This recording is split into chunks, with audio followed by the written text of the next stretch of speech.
உங்கள் மேல் பரப்பப்படும் அவதூறுகளால் உங்களோட பக்தர்கள் கடுமையான மன நெருக்கடிக்கு ஆளாகிறாங்க.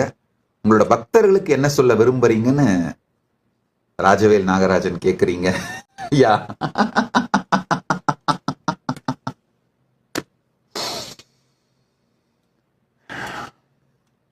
இது ஒரு ரொம்ப சென்சிட்டிவான கேள்விங்கய்யா. நான் என்னுடைய அனுபூதியிலிருந்து சொல்றேன்.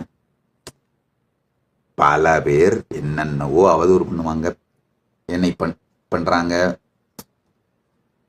அதை பத்தி யோசிக்க கூட மாட்டேங்கய்யா, செகண்ட் தாட் கூட இருக்காது.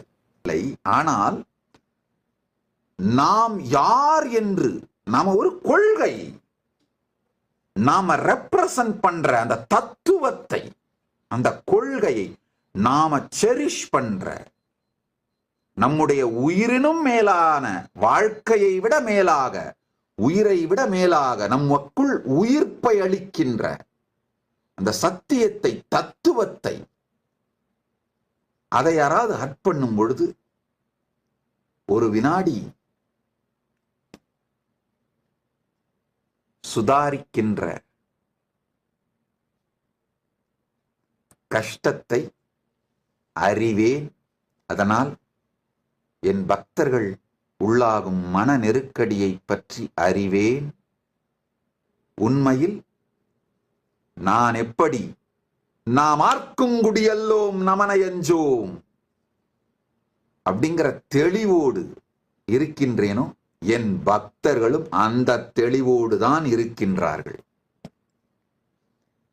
அவர்களுடைய துக்கத்தை என் பார்வையில் இருந்து பார்க்கும் பொழுது நிச்சயமாக அவர்கள் வலியை நான் உணர்கின்றேன். அதை குறைத்து மதிப்பிட மாட்டேன். ஆனால் அவர்களிடம் நீங்கள் சென்று பேசி பார்த்தீர்களானால் தெரியும், அக்னி குஞ்சுகள், பெரும் அடிமுடி காணாத பேரொளியான அண்ணாமலையான், அக்னி பிழம்பாய் நிற்கும் அண்ணாமலையானின் அந்த அக்னி பிழம்பில் இருந்து பிறந்த அக்னி குஞ்சுகள் நாங்கள், அழிவில்லாதவர்கள்.